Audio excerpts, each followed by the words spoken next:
menjalani kehidupannya, dia tidak terlepas dari tujuan hidupnya yang hakiki, yaitu mencari keridhaan Allah Subhanahu wa taala dalam setiap geraknya lahir dan batin di dunia ini. Dengan itu dia berharap apabila jatah kehidupannya telah selesai, ajalnya tiba, ia bertemu dengan Allah Subhanahu wa taala dalam keadaan radhiyallahu anhum wa radu'an. Itu tujuan hidup seorang muslim. Jadi kalau ada manusia muslim tetapi bukan itu arah tujuan hidupnya, materi sebagai tujuan hidupnya, jah, kehormatan, sanjungan orang, atau pangkat dan jabatan, atau apapun selain itu, berarti orang yang tidak tahu kehidupannya ini kemana akan dibawanya. Dan itu bukan kepribadian seorang muslim. Yang kedua adalah ridha dengan apa yang telah diqadakan oleh Allah Subhanahu wa taala. Keridhaan kepada qada Allah. Sebelum kita berbicara ridha dengan rezeki yang dibagikan, ridha dengan apa yang dijatahkan oleh Allah, yang pertama dahulu adalah ridha dengan apa yang diturunkan oleh Allah Subhanahu wa taala sebagai tuntunan dalam kehidupan. Kalau kita berbicara ridha dengan qada Allah, dan terbayang bahwa adalah rezeki saja, berada pek ridailah. Sebelum berbicara itu, apa yang pertama yang harus kita ridai? Ridha bima anzalallah. Ridha dengan apa yang diturunkan oleh Allah berupa tuntunan untuk kehidupan kita di dunia ini. Ridha dengan Al-Quran dan seluruh isinya. Ridha dengan petunjuk Nabi sallallahu alaihi wasallam. Itu paling utama. Nah, dari situlah nanti muncul keridhaan dengan apa yang dibagikan oleh Allah berupa rezeki, kesempatan berbagai macam. Semua itu ridha yang menurut kepada keridhaan utama tadi. Ridha dengan hukum Allah. Fala wa rabbika la yu'minun. Kata Allah, maka tidaklah demi Allah mereka itu beriman. Hatta yuhakkimuka fima syajara bainahum, sampai mereka menjadikan engkau sebagai hakim dalam perkara yang terjadi pertikaian di antara mereka. Dengan apa Rasul menghukum? Ma anzallah anihkum bainan nas, hukumlah di antara manusia dengan apa yang diturunkan oleh Allah. Dalam ayat lain bima arakallah, apa yang diperlihatkan oleh Allah yang berupa wahyu, petunjuk dari Allah. Nah, berarti baru keimanan kita capai apabila kita redha dengan hukum yang diletakkan oleh Rasul, dan Rasulullah tentu menghukum berdasarkan petunjuk dari Allah Subhanahu wa taala. Thumma la yajidu, kemudian mereka tidak menemukan di anfusihim, pada diri mereka itu, harajan, ketidakpuasan atas keputusan yang engkau letakkan itu. Jadi seorang muslim mesti dia ridha dengan apa yang diberikan oleh Allah berupa tuntunan. Nah, sekarang kita berbicara yang ketiga sebagai kelengkapan pembicaraan kita pada malam tadi. Kepribadian seorang muslim adalah yas'uru bimas'uliyatihi, yaitu orang yang merasakan, yang menyadari dengan tanggungjawab kehidupan yang dibawanya. Orang muslim tak boleh orang yang tak sadar, seolah-olah dia hidup di dunia ini tanpa beban. Kan ada kalau istilah anak muda, sudahlah jangan difikirkan betul. Hidup kok berlalu salah. Jadi seorang muslim adalah orang yang merasakan bahawa kehidupan yang dilaluinya itu ada mas'uliyah, ada tanggungjawab yang harus dia pikul. Kalau dia tidak jalankan tugas itu, maka dia akan kesulitan ketika nanti di yaumil mahsyar. Apa landasan dari sikap kepribadian seperti itu? Yang pertama adalah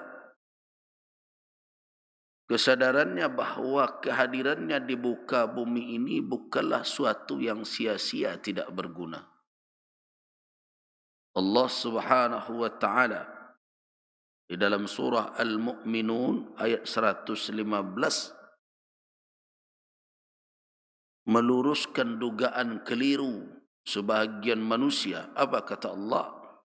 Afa hasibtum annama khalaqnakum abatha wa annakum ilaina la turja'un. Rupanya ada sebagian manusia yang salah duga. Mereka hadir di muka bumi ini seolah-olah bebas tanpa tanggung jawab.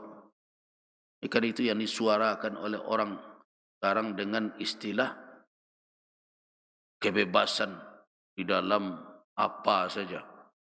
Kebabaju, indak kebabaju, kan begitu. Tak boleh diatur-atur. Manusia bebas. Ini dikatakan liberal namanya. Sekarang begitu. Tak berhak orang ngatur-ngatur. Bahkan Tuhan yang menciptakannya pun tidak setuju dia mengaturnya.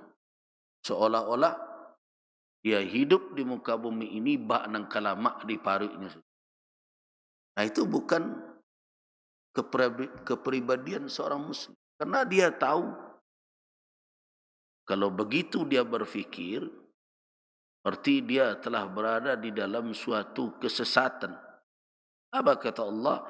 Afa hasibtum, apakah kamu menduga annama khalaqnakum, sesungguhnya kami menciptakan kamu sekalian abasa, main-main, tidak ada maksud dan tujuan.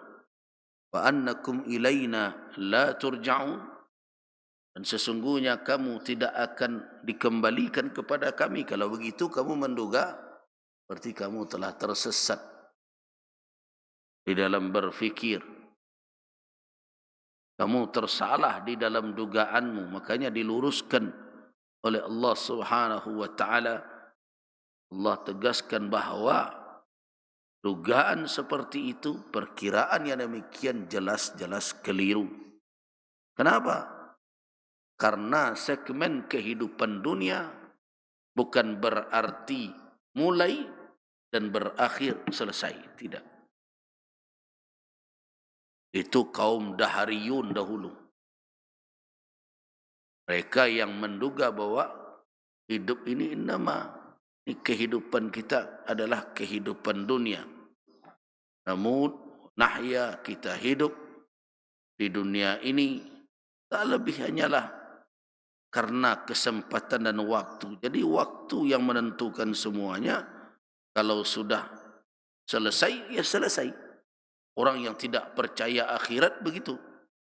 Itu yang dikatakan oleh Allah Subhanahu wa taala di dalam firman-Nya dalam surat Al-Jasiyah ayat 24, wa qalu ma hiya illa hayatuna ad-dunya namutu wa nahya wa ma yuhlikuna illa ad-dahr wa ma lahum bidzalika min ilm in hum illa yadhunnun. Kata Allah. Mereka berkata, orang-orang Dahariyun, orang-orang yang mengira bahawa kehidupan ini hanya kehidupan dunia saja. Mereka katakan, mahia, ini tak lebih adalah kehidupan dunia kita. Kita mati, kita hidup. Terus yang membinasakan kita apa? Ya waktu itu, selesai jatah, ya selesai kehidupan. Tidak ada lagi namanya akhirat, pertanggungjawaban. Tidak ada. Itu kelompok yang disebut Ad-Dahariyun. Orang yang mengingkari adanya akhirat. Orang yang mengingkari adanya al-jaza, pembalasan, ada hisab, ada mahsyar. Tidak ada. Kehidupan ini hanya kehidupan duniawi, mulai berakhir di dunia saja. Kata Allah, wa ma lahum bidzalika min ilm. Sebenarnya mereka tidak berilmu tentang itu. Terus kenapa lahir pernyataan, pemikiran seperti itu? Kata Allah, inhum illa yadhunnun. Mereka tak lebih hanya mengikuti pola fikir dugaan-dugaan. Jadi seorang Muslim ketika dia mengetahui tuntunan syariatnya bahwa ada tanggungjawab yang dibebankan kepadanya di dunia dan akan diminta nanti di akhirat pertanggungjawabannya, maka tentu seorang Muslim menyadari akan beban tanggungjawab itu. Kenapa? Karena hidup bukan hanya suatu pemberian tidak bermakna. Allah Subhanahu wa taala memberikan kehidupan dengan konsekuensi yang harus dipikul.